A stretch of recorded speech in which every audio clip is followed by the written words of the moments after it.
GST மாற்றியமைக்க நோக்கமாக கொண்ட வரிகளில் எந்தெந்த அரசாங்க நிலைகள் ஈடுபட்டுள்ளன? ஏ. உள்ளூர் அரசாங்கங்கள் மட்டும். பி. மாநில அரசுகள் மட்டும். சி. மத்திய அரசு மட்டும்.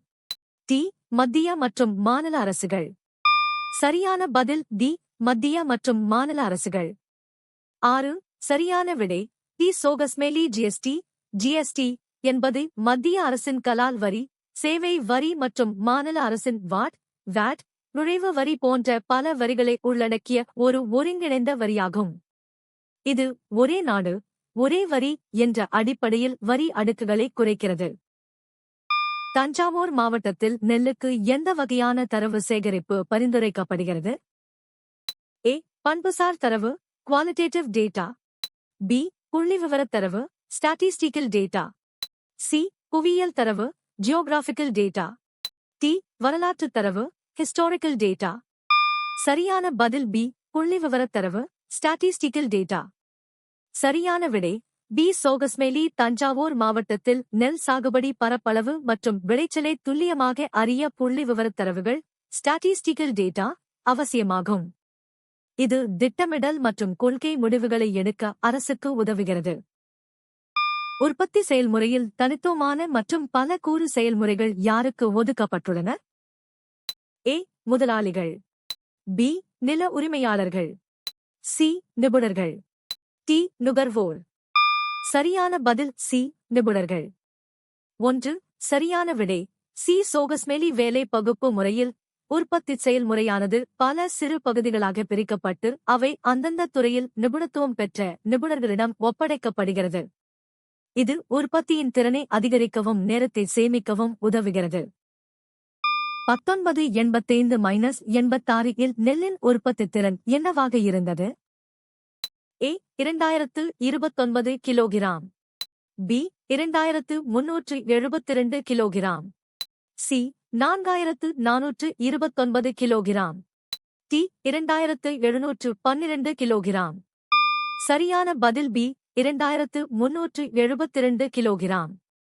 1985 முதல் 86 வரை ஆம் ஆண்டில் தமிழ்நாட்டில் நெல்லின் உற்பத்தித்திறன் ஒரு ஹெக்டேருக்கு 2372 கிலோகிராம் ஆக பதிவாகியுள்ளது. பசுமை புரட்சிக்கு பிந்தைய காலங்களில் மேம்படுத்தப்பட்ட விதைகள் மற்றும் உர பயன்பாட்டால் இந்த அளவு எட்டப்பட்டது. பின்வருவனவற்றில் கருப்பு பணத்துக்கு பங்களிப்பவர் யார்?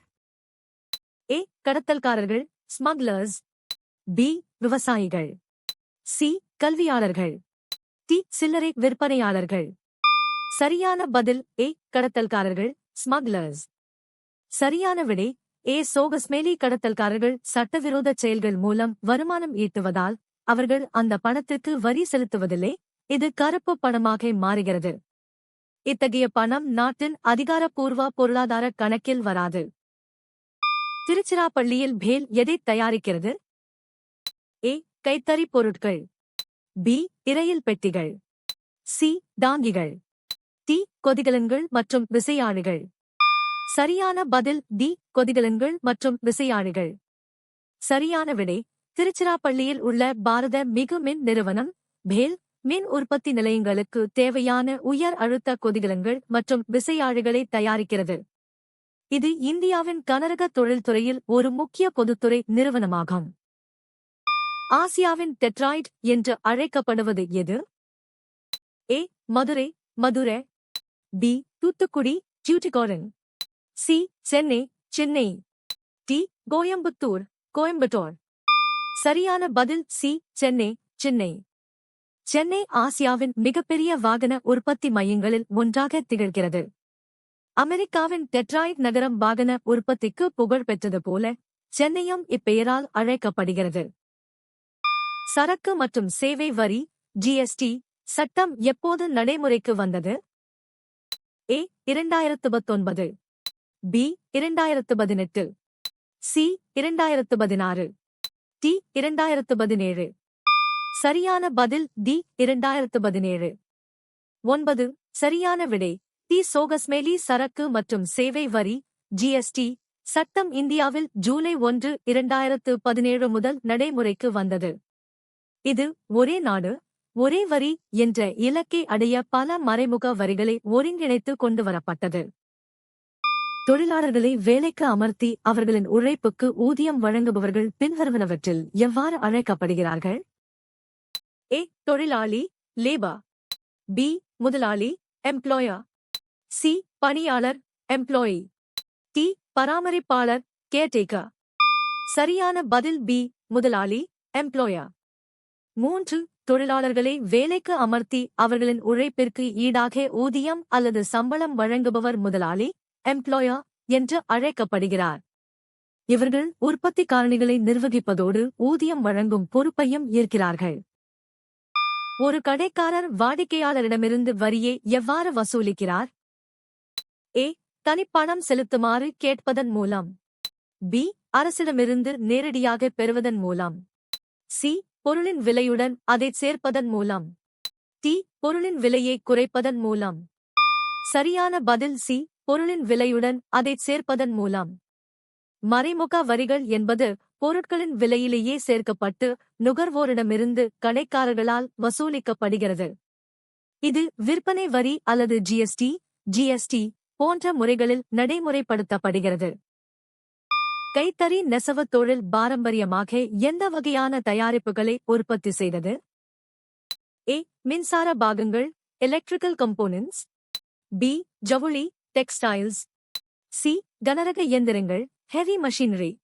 டி. கவச வாகனங்கள், ஆர்மோர்ட் வீக்கல்ஸ். சரியான பதில் பி. ஜவுளி, டெக்ஸ்டைல்ஸ்.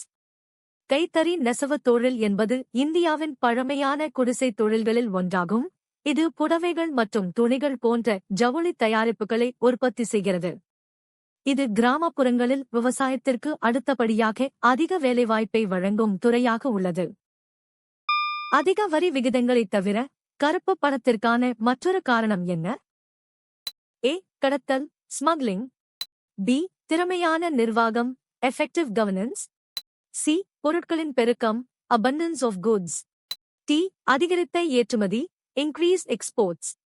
சரியான பதில் ஏ. கடத்தல், ஸ்மக்லிங். 2. சரியான விடை ஏ. சோகஸ்மேலி. கடத்தல் என்பது வரி ஏய்ப்பு செய்வதற்காக சட்டவிரோதமாக பொருட்களை கொண்டு வருவதாகும். இது பெருமளவில் கருப்பு பணத்தை உருவாக்குகிறது. இது முறையான பொருளாதாரத்திற்கு வெளியே பணப்புழக்கத்தை ஏற்படுத்துகிறது. அசையாச் சொத்து ஒழுங்குமுறை மற்றும் மேம்பாடு சட்டம் எந்த ஆண்டு இயற்றப்பட்டது? ஏ. 2016. பி. 2015. சி. 1988. டி. 2022. சரியான பதில் ஏ. 2016. 8. சரியான விடை 2016. ரியல் எஸ்டேட் துறையில் வெளிப்படைத்தன்மையை கொண்டுவரவும் நுகர்வோரை பாதுகாக்கவும் 6 சட்டம் 2016-இல் நாடாளுமன்றத்தில் நிறைவேற்றப்பட்டது. இது வீடு வாங்குபவர்களின் உரிமைகளை பாதுகாப்பதில் முக்கிய மைல்கல்லாகும். எந்த நடவடிக்கை ஒரு பொதுத்துறை நிறுவனத்திலிருந்து ஒரு தனியார் துறை நிறுவனத்தை உருவாக்க வழிவகுக்கும்? ஏ. தனியார்மயமாக்கல், பிரைவேடைசேஷன். பி. ஒழுங்குமுறை, ரெகுலேஷன். சி. மானியம் வழங்குதல், சப்சிடைசேஷன். டி. தேசியமயமாக்கல், நேஷனலைசேஷன். சரியான பதில் ஏ. தனியார்மயமாக்கல், பிரைவேடைசேஷன். 7. சரியான விடை ஏ. சோகஸ்மேலி ஒரு பொதுத்துறை நிறுவனத்தின் உரிமையையோ அல்லது மேலாண்மையையோ தனியார் வசம் ஒப்படைக்கும் செயல்முறை தனியார்மயமாக்கல் எனப்படும். இது பொதுவாக நிர்வாகத் திறனை மேம்படுத்தவும் அரசாங்கத்தின் நிதிச் சுமையை குறைக்கவும் செய்யப்படுகிறது. பணத்தின் எந்த பண்பு எதிர்காலத்திற்காக சேமிக்க உதவுகிறது?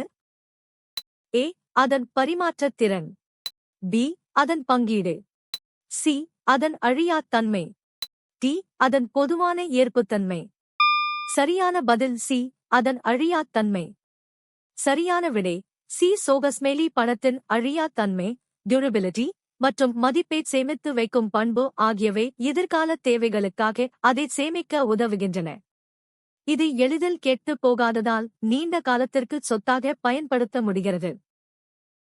வாஸ்கோ ட காமா எப்போது கோழிக்கோட்டில் தரையிறங்கினார்? ஏ. மே 1492. பி. டிசம்பர் 1495. சி. மே 1498. டி. ஆகஸ்ட் 1500. சரியான பதில் சி. மே 1498. 7. போர்ச்சுகீசிய மாலுமி வாஸ்கோ ட காமா மே 20 1498 அன்று கேரளாவின் கோழிக்கோட்டை வந்தடைந்தார். இது ஐரோப்பாவிலிருந்து இந்தியாவிற்கு நேரடி கடல் வழியை கண்டுபிடித்த வரலாற்று நிகழ்வாகும். ஏ 1492 இல் கொலம்பஸ் அமெரிக்காவை கண்டுபிடித்தார். பிற்காலச் சோழர் காலத்தில் சிறு வணிகர்களும் உற்பத்தியாளர்களும் தமிழ் வணிகர்களுக்கு என்ன கொடுத்தனர்? ஏ கடன், பி மூலப்பொருட்கள், சி இராணுவ ஆதரவு, டி நிலம். சரியான பதில் ஏ கடன். சரியான விடை ஏ சோகஸ்மேலி. பிற்காலச் சோழர் காலத்தில் சிறு வணிகர்கள் மற்றும் உற்பத்தியாளர்கள் தமிழ் வணிகர்களுக்கு கடன் வழங்கி வணிக நடவடிக்கைகளை ஊக்குவித்தனர். இது உள்நாட்டு மற்றும் வெளிநாட்டு வர்த்தகம் பெருக உதவியது.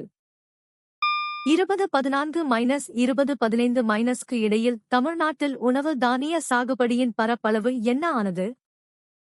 ஏ சற்றே அதிகரித்தது, பி குறைந்தது, சி மாறாமல் இருந்தது, டி கணிசமாக அதிகரித்தது. சரியான பதில் பி குறைந்தது. சரியான விடை பி சோகஸ்மேலி. பருவமழை பொய்த்தது மற்றும் நிலத்தடி நீர்மட்டம் குறைந்ததால் 2014 முதல் 2015 வரை காலப்பகுதியில் தமிழ்நாட்டில் உணவு தானிய சாகுபடி பரப்பு குறைந்தது. இது விவசாயிகளின் வாழ்வாதாரத்தை பாதித்து விவசாயம் அல்லாத தொழில்களுக்கு மக்களை தள்ளியது. நீங்கள் எத்தனை சரியாக பதிலளித்தீர்கள்?